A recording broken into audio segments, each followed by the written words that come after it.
So why not do another Warhammer video? Why the fuck not, right? So I used to do these videos because I do this with a bunch of characters.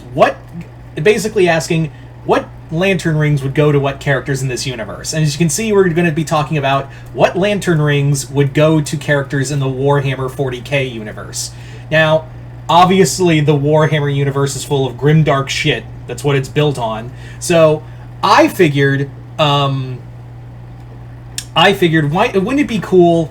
Oh god, my fucking hair. I swear this humidity's killing me.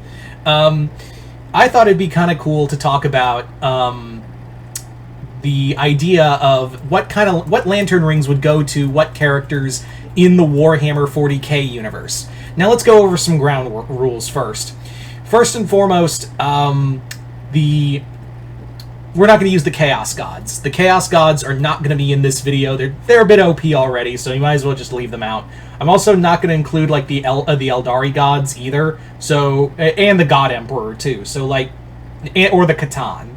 So anyone like on the Omnipotent level, they're not going to be on here. Well, maybe a Demon Prince or two, but we'll get to that when we get to that.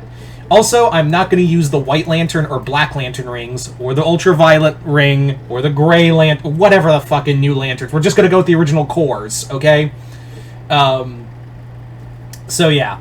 Anyway, so also, I thought it'd be kind of funny. Usually I save these 3 rings for later, but I figured, how about we do these rings first?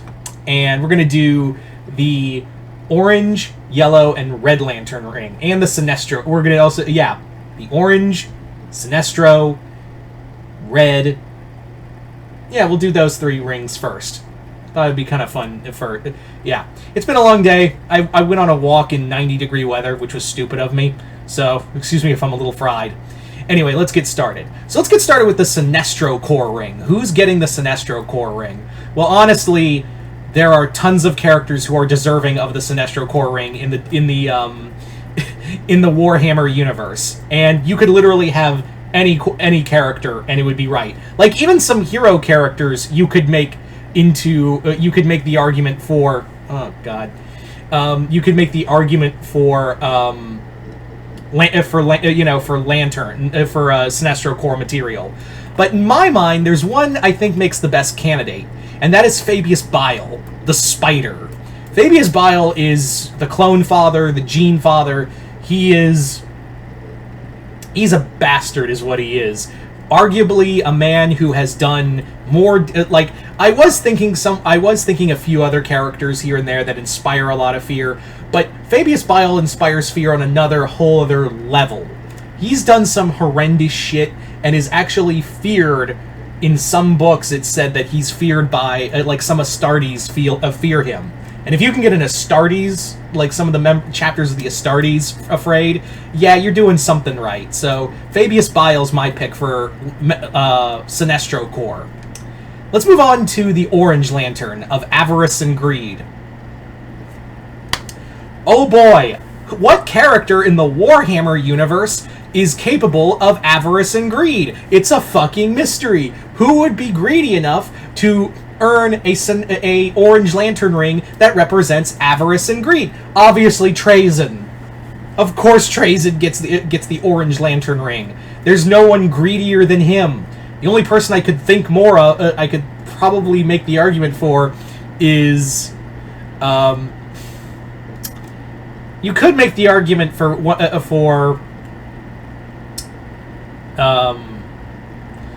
a few of the corrupted Marines, but yeah, Trazyn's first in line. Hell, he'd probably take that ring and be like, I'll get the other ones next. Yeah, he wouldn't just take the ring, he'd take the lantern, he'd take Larfleeze, he'd take the orange entity, he'd take all of it. He would just take all of it, and a partridge in a fucking pear tree. Yeah, so Trazyn the Infinite gets the Orange Lantern ring. Moving on now to the Red Lantern ring. Now, the Red Lantern ring isn't, ooh, I'm angry and grr. It's not that. A lot of people make that misconception that the Red Lantern ring is just like, you just have to be angry, and that's it. But the thing of it is, your anger, your rage must be righteous. Like, you must have righteous rage in your heart. Like, what you believe. Basically, the Red Lantern ring is to like, you were wronged. Like, you were wronged in life, and now you are, you know, unleashing that anger tenfold in a righteous fury. But the thing is, the Red Lantern entity, the Butcher, is kind of open-ended on the whole righteous rage thing. That's kind of the thing that sets him apart, is that the righteous rage thing is a little open-ended. And it's for that reason Angron gets the Red Lantern ring. Yeah, Angron... At first, I wasn't thinking... Angron didn't fit... In my mind, Angron didn't fit the criterion. But when you read his origin of his time as a slave, his time with, you know, the nails in his brain, and what he went through during the Horus Heresy, and what he became through it, and obviously now a demon prince, Angron...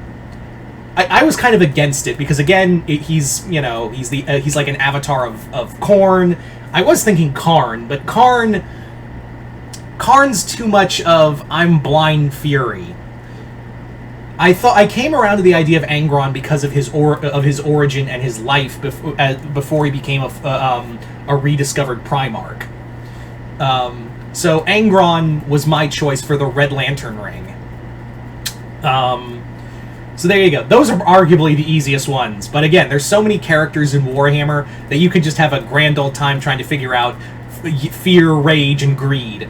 Let's move on. Now it gets harder. Like, because now you have to look for hope, willpower, compassion, and love.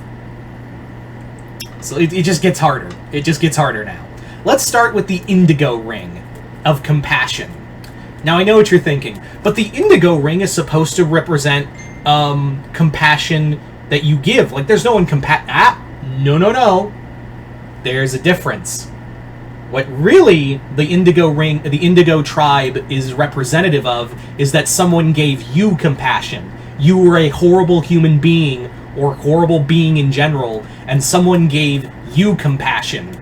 And someone was compassionate to you, so now you have to give that compassion to others. It's like a jail. It's almost like a jail sentence in a way. So, who gets the Indigo Ring of Compassion? There's a lot of characters that do kind of fit this role, but I do think that, and this is going to sound crazy, but just hear me out. I think the character that gets the Indigo Ring of Compassion, and I've got an explanation for it, Yarrick the Commissar. The reason why I chose him was because he was spared by Gazgathal. Gazgathal, even though it wasn't the best reason, it was basically like, good enemies is hard to find. So, but still, he was spared by someone who hated him, someone who wanted to kill him. So that was whether Gaz admits it or not, or in his own twisted way, that was an act of compassion for Gaz. From Gaz to Yarrick. So again, there's a few other characters, very few list of characters that could get the Indigo Ring, but in my opinion, Yarrick gets this ring for that reason. I'm kind of making a few logic hoops, but yeah. Anyway, so now we're on to Love, the Star Sapphire ring, and Love is a hard fucking thing to find. And I'm not talking love like Slaanesh love. The one that kind of comes to mind for like a Star Sapphires has to be like great love in your heart.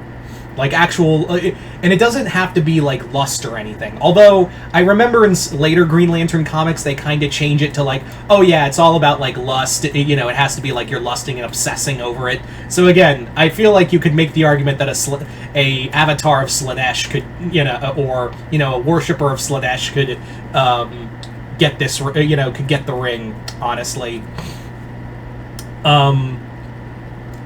so. I am actually going to go with... it also, the other thing, though, is the ring can go to you if you're in love with an item. And this is, again, they bend the rules every so often. My other pick and again, I'm going to make some logic hoops here, is that who I think would get the Star Sapphire ring is Yvraine, the Eldari. Yvraine, the reason why she, in my opinion, she would get the Star Sapphire ring is because she has a lot of love for her race and wants to keep it going, even though those means are kind of scrupulous at best in some cases. But still, she has a lot of love for her race in her own way, and I think that would earn her enough to get the Star Sapphire ring. Anyway, so yeah. Again, you can probably think I'm still like learning about Warhammer, and I'm sure like other characters. I know a lot of other people out there will probably think of better characters and other characters they could see getting these rings. So I'm always excited to hear. Anyway, so moving on now to the Blue Lantern Ring of Hope, and the person I'm going to give the Blue Lantern Ring to is already blue. He's already a big blue guy. Robute Gilliman. Why? It's kind of easy. He's the hope of the Imperium. He's literally the last hope of the Imperium. If he fails, the Imperium of Man dies with him. He is the only thing keeping, the Empire, the Imperium together. He's keeping the Astra Militarum together, and he's also trying to protect as much as the human galaxy can afford. He's literally the only line in defense. He's the last line of mankind's hope. But after the god, if he goes, mankind's next. So this one was kind of easy, honestly. I know it's kind of the obvious answer, but Robute Gilliman is the most perfect definition of getting the Blue Lantern ring. Now we come to, of course, the Green Lantern ring, where it's you have to overcome great fear with willpower. So, who would get the Green Lantern ring in the universe? This is gonna sound crazy, but this is another one I think could work, because somehow he's overcome his own fears in his own fun way. You know him, you love him, Caiaphas motherfucking Cain. Why Caiaphas Cain, you may ask? Why him? Of all the characters in Warhammer 40k, why would Caiaphas Cain be eligible for the Green Lantern ring? I'll tell you, even though he is scared shitless and usually sometimes a fucking coward, he still, whether he does it subconsciously or consciously, he is still able to overcome great fear, whether encountering the Tyranids, the Necrons, the Tau. He is still able to not only overcome that fear, whether through sheer dumb luck or absolute bravado, he's still overcoming one terror, one nightmare after another. And not only that, he's inspiring that overcoming of great fear to his men, to Jurgen, to Ilya, to everyone around him in the Valhallan company he's leading. So, yeah. Caiaphas Cain, while he is kind of an antithesis to the rule, he still feels fear. He keeps overcoming that fear, whether he wants to or not. Even if it is like self-preservation, it still counts. He's overcoming that fear with and if Guy Gardner can get a ring, so can Caiaphas Cain. That's all. That's really the end of it. That's the end of the discussion. If Guy Gardner can get a ring, Caiaphas Cain can get a ring. So there you go, guys. Those are my picks for what Warhammer characters would get Green Lantern rings. You guys tell me in the comments below, what characters could you see in the Warhammer universe getting Lantern rings? Just comment below, let me know. There's tons of characters out there, and I can't wait to hear people's picks and explanations for them. And again, this is just my personal opinion. I'm always excited to hear yours. And other than that, hope you all enjoyed this. I'm Mr. Multiverse. I'll see you next time in the Multiverse.